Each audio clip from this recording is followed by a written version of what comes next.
Hi, I'm Bart Herbison, Executive Director of the Nashville Songwriters Association. And this week for the Tennessean, the story behind the song Out Last Night, and Mr. Brett James. Welcome, Hey, Brett. thanks, Bart. It's a great story. You talk about a story behind the song. It's the holidays, and you get a call from a real famous Kenny, and it ain't Kenny Rogers. No, a buddy of mine called me about 4 o'clock in the afternoon on Christmas Eve, and I was standing in my kitchen, and my phone rings, and I pick it up, and he says, "Hey, man, what are you doing day after tomorrow?" And I was like, "Well, keep in mind I have a wife and 4 kids, and it's Christmas Eve." I said, "Well, nothing. What you got in mind?"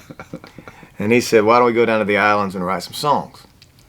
And that did sound like more fun than what I had planned. So because I have a very understanding wife and 4 kids, 48 hours later I was in the islands.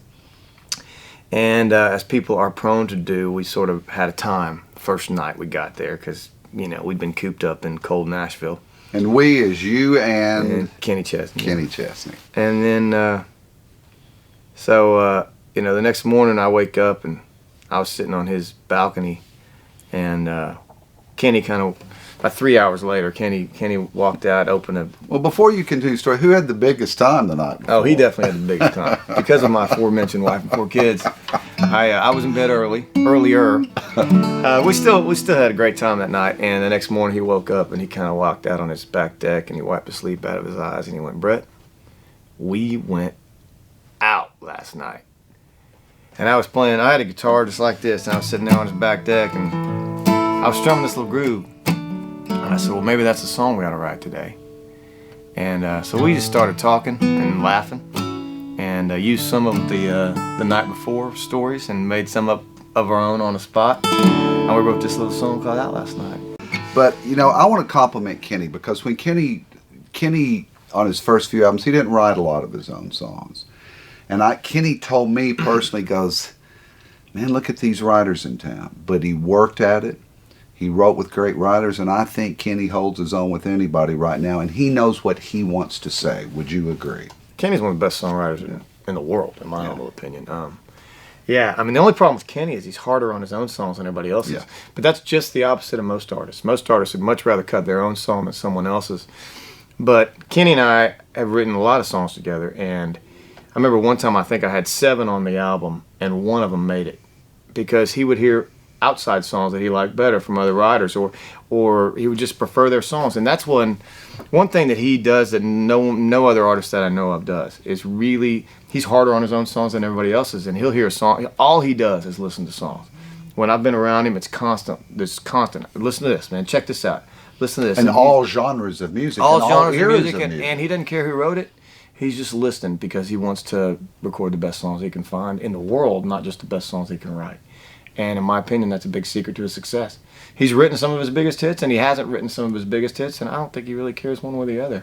I mean, I'm sure he'd rather write them because they're more personal, but the songs that he didn't write have become personal to him and everybody else. You know, when he stands on stage and sings any of his massive hits, you know, nobody cares whether he wrote it or not. And the live shows just become a Buffett-esque, Springsteen-esque experience almost. I mean, you know, it's a happening. He sold more concert tickets in the United States than any other artist 5 years in a row. That's all you need to know about that. That's a lot of concert tickets. Well, this whole thing's the story behind songs, and that was not the only thing that happened. It was quite a remarkable day, and I'm not sure what happened that afternoon, because I'll let you tell. I'm not sure that it's ever happened before, since I've never heard about a day like this. Well, I've heard of it once before. I heard Dean Dillon had that day one time on a boat somewhere. But this particular day, we wrote in the morning. Like I said, we just laughed and talked through Out Last Night and had a ball writing that song. And then we grabbed some lunch, and you know, you're in the islands and you're at his pool and you got guitars. You're not just going to sit around. So we picked up our guitars that afternoon, and for whatever reason, we wrote another song called Reality that ended up being a #1 song too. So thank you, Kenny Chesney, wherever you are. That's the only time in my life I'll ever get to write 2 #1 songs in one day, I promise you. And it had a whole lot to do with who I was writing them with. And so when you get a call to take a trip on the holidays, as long as it's not Christmas Day, your wife's going to say, go right ahead. Absolutely. Absolutely. Go whenever you want. pretty remarkable. This week, and we're going to hear it now, the story behind the song Out Last Night, and Mr. Brett James for the Tennessean. We went out last night like we swore that we wouldn't do. We drank too much beer last night, a lot more than we wanted to. There were girls from Argentina and Arkansas, Maine, Alabama, and Panama, all mixed together and having a ball.